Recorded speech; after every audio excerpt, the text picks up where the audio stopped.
This is a OnePLUS Pad 3, and here's some downsides that OnePlus doesn't want you to know. So we did the good sides, now it's time for the downsides of this. If you are in the dark, the background keyboard doesn't have any backlighting, so you're typing kind of, you don't know what you're doing.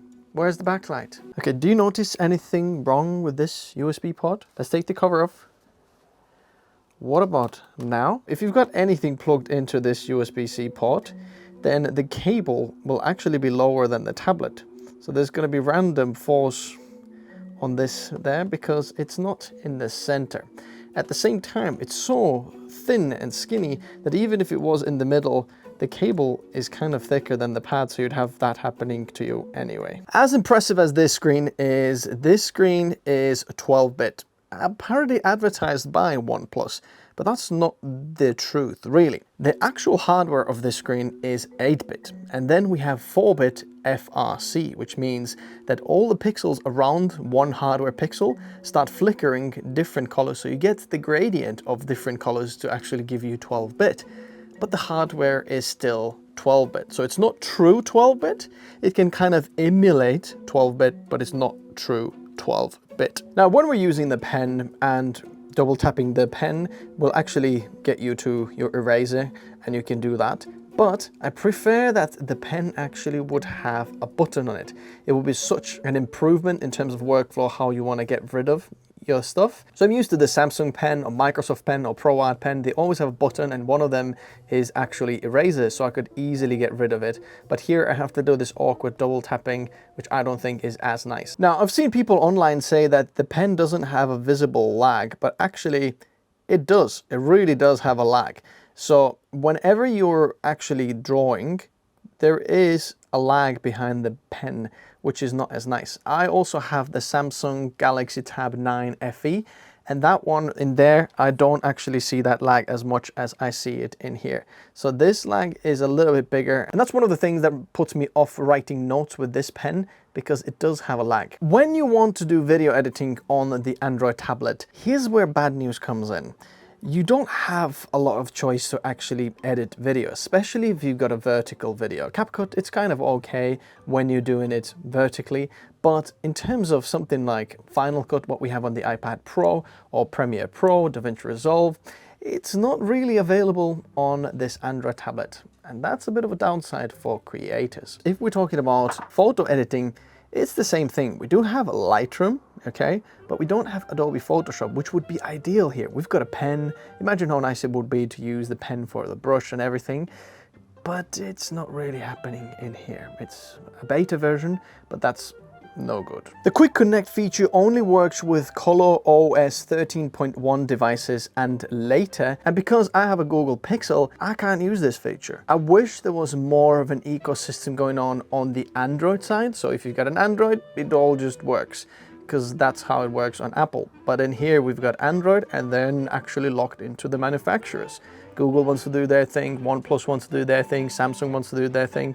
Can we have a more unified performance and experience? Now, both the front selfie camera and the back camera are nothing to really rave on about. They are okay at best, as you can see here.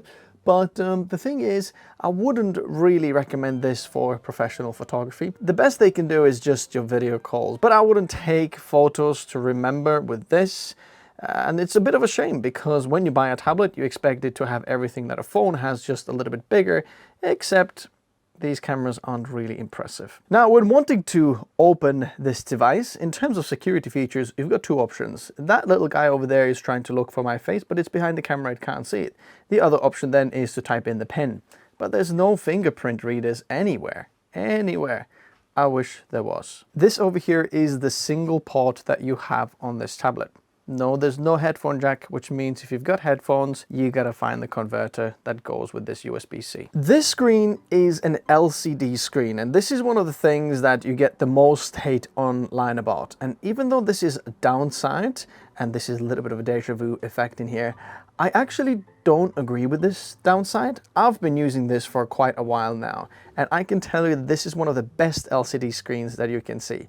Can you see how you can hardly see the difference between the dark bits over there and then the black on the top? Whenever I've been using this, The actual backlit parts of the screen have been very, very nice. I haven't seen any backlight bleed.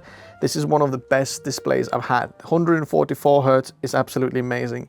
And yes, technically this is not OLED or AMOLED display that some of the other competitors have at a much higher price point. But I tell you this, it's impressive LCD screen. And whenever using this, I've never once thought, that screen doesn't look nice, or I don't have enough contrast, or the colors are a bit off.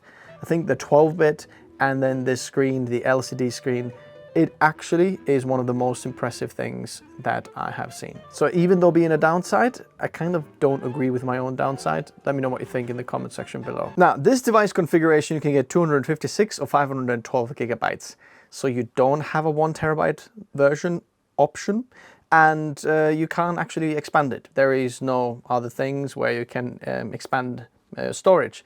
Well, in some ways you can, you just have to use a dongle and some USB-C that you can use in there.